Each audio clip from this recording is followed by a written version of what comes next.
Hi, Spots and Cheap Pops. You're on the air. But I'm just saying, generally speaking, with Deathriders being so incredibly dangerous, with anybody who's basically 5'5" and shorter, like I'm expecting Marco Stunt to maybe make an appearance once again, maybe come out of retirement. Yeah, they are just focusing on mostly jabrones, aren't they? It's a real weird. Wait, it's starting to waste my time, and I'm telling you, if Shane's not involved in this is a complete, almost devil category to me. It's starting to feel like it's jerking with the semi a little bit. Yeah. Every week it's a cryptic message, and you're leading to Cassidy and Moxley. I'm not super excited for Moxley and Cassidy. I like Orange Cassidy as much as a lot of the next guys, but I don't think he's a top guy. I'm sorry. And I guess AEW does. How is he a top guy when you have people like Adam Copeland's coming back? You have Malachi. But like, how is Orange Cassidy higher in the pecking order than a guy like Malachi Black? That's insanity, and it's stupid. It's dumb, but it doesn't matter. Darby Allin and Orange Cassidy seem to be number one and number two of the guys that they're trying to take out. Both guys aren't even 200 pounds. Biggest guy they've taken out was been Alex Reynolds or maybe Evil Uno. They got to start putting bigger star power against this Moxley thing. If they're not going to do it here, I know they're trying to elevate Cassidy. I guess there's some internal ideas that Cassidy could be the top babyface in your company. No, he can't. No, he cannot. His promos aren't that good when he's trying to be serious. I'm sorry. They're okay. They're serviceable. But this is not, I'm supposed to believe Cassidy can beat a guy like John Moxley? It's an absolute joke. And the thing is, Cassidy can't do the stuff that got him over, which is all the lazy shit. He's not going to be able to do that against John Moxley. He'll probably still do the kicks here and there. He'll probably do something like that. But at the end of the day, Orange Cassidy will get a couple people really excited. And I know he's over with a lot of people in the AEW audience.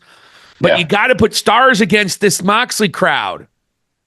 You know? NWO was fighting originally the Giant, Lex Luger, and initially Sting, Randy Savage. Yep. They were going up against the top guys in WCW right away. And I'm sorry, Darby Allin's great. Maybe he's a guy I would accept. You can't go Orange Cassidy here. You can't. That be Moxley's first big challenge is Orange Cassidy, the guy who puts his fucking hands in his pockets, comedy wrestler. Is 170 pounds and also pushing 40. Joke, dude. It's an absolute joke right now.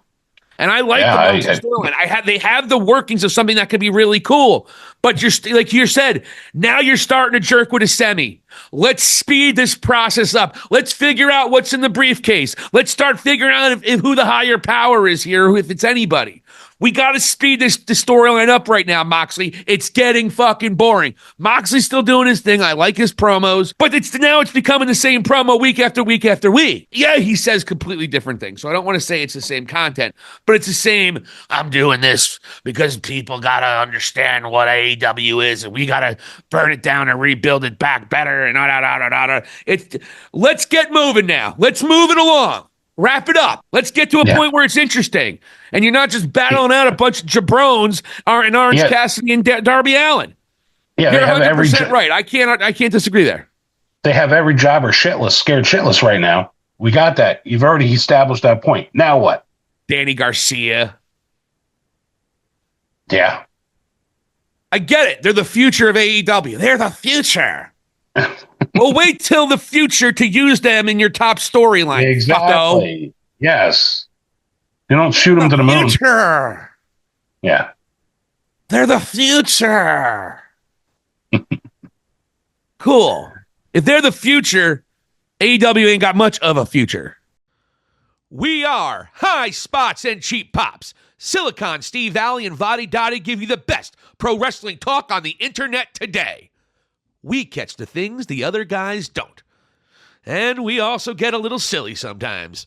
Pro wrestling commentary, clips, and comedy as we try to grow a fantastic community in positivity. We're anti-dirt sheet, anti-tribalist, and we are here for the enjoyment of the most unique form of entertainment on the planet. So check out High Spots and Cheap Pops. Hit the subscribe button on YouTube and follow us where you catch your favorite podcasts. We're on Spotify and now on Apple Radio, Amazon Music, and everywhere you catch your favorite music and podcast. High Spots and Cheap Pops, the best pro wrestling talk on the internet today. Here endeth the lesson.